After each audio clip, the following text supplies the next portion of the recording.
Subukan natin ang quail eggs. Kailang subok na ba ako ng raw egg o peeling raw egg challenge. Hindi ko magawa-gawa. Subukan natin ang quail eggs kasi parang mas makapal yung shell. Ito talaga, sinadya ko ang aking perdible. Para lang may pang sungkit ako. Ika nga.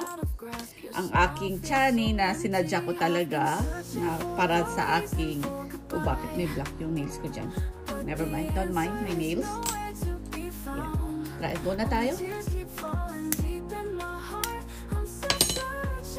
Sana magawa ko na this time. Challenging kaya. Ang isang parang natutunan ko dito is patience. Huwag mo talaga siya madalain. Huwag mong tingnan yung time. Siyempre, nire-record natin siya. Nasa-challenge tayo kung gaano natin or gaano katagal bago natin mabalatan. Ika nga. Kaya minsan nape-pressure tayo sa time, binibilisan, pero hindi eh. Patience talaga. Pero isang quail eggs lang gagawin ko. Tingnan natin kung ika nga, how far I can go. I'll go. Ay, di ko na alam ang aking ano dyan. Ang aking grammar. Basta ganun. Wala. Yan yun na yung nails ko. Hindi ko alam kung ano yung nilinis ko kanina pagkagising ko. Ganyan. Alam, may crack agad doon. Nakikita ko. Itong quail eggs na to, sinadya ko naman siya na iwan lang dito sa counter. Hindi siya naka-ref. Tingnan ko kung mas madali ba siyang mabuksan, mabalatan, kung hindi malamig yung shell, ganyan. I think kailangan na natin ang ating chani para sa tulak-tulak part. Wala, the more na may tulak ko, parang may nakita na ako doon na see that. May leak na agad doon. Tuloy lang natin. What if i-try kong konting puk-puk-puk-puk? Kunti lang. Konting tong-tong-tong-tong. Pero nakita ko yun, parang ayun. May crack na doon. Subok pa rin natin. Hanggang sa talagang tuluyang hindi na pwede.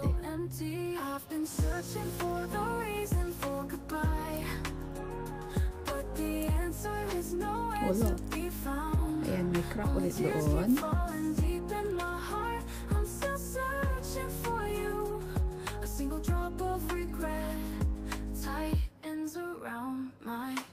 Bakit meron ito? Paglagyan ko, kapag totaling crack na. Stopping alone in the night streets, I look back and see a lingering image. Time keeps passing, but it feels like we're stuck in that day. Someone said time heals all wounds, but it feels like a lie. Even with the new mornings arrival, I can't forget. May mga small cracks na pero tinutuloy ko pa rin, okay?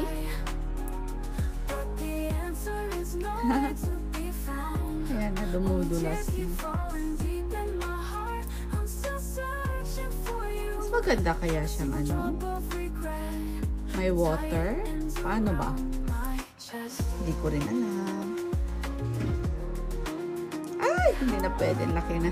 Shoot na natin doon. Wait lang.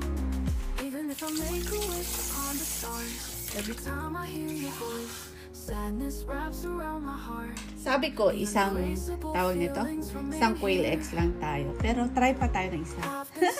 Isa pa. Tignan natin to. So, medyo nilubog natin siya sa water. Tignan naman natin kung effective.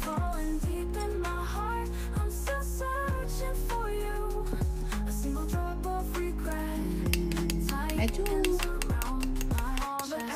ganito muna natin. Baka sakaling oh, may something at na siguro doon. Huwag masyado.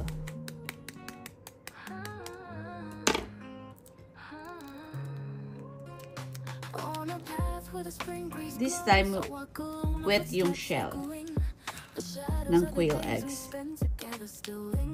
We will try this method, this technique. Kung effective.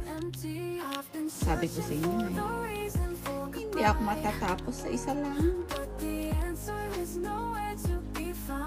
At dahil nakailang pukpuk tayo kanina, kaya pieces na yung ang ating shell.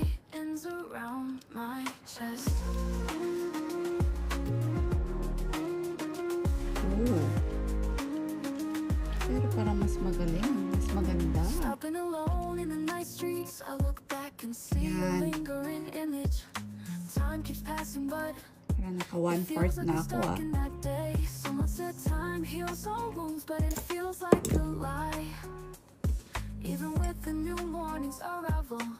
Lubog ko muna. Para matanggal yung mga tawag nito. Yung mga shell na nakadikit.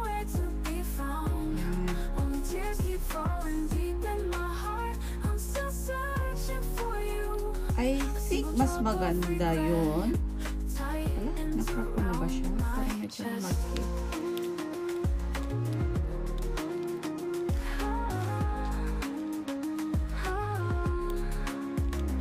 Even if I make a wish upon the stars, every time I hear your voice, sadness wraps around my heart. The uneraseable feelings remain here. I've been searching for the reason for goodbye, but the answer is nowhere to be found. Only tears keep falling deep in my heart. I'm still searching for you.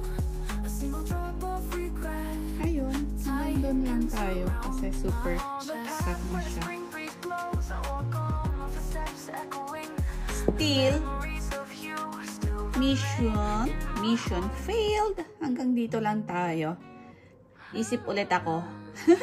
Or kung sino man nakatry dyan, please share some tips kung paano ko magawa ang challenge ko na to. Kasi ayoko siyang tantanan, in fairness. Ayan. Wala na. Totalin, nakrack ko na. Join! Doon siya.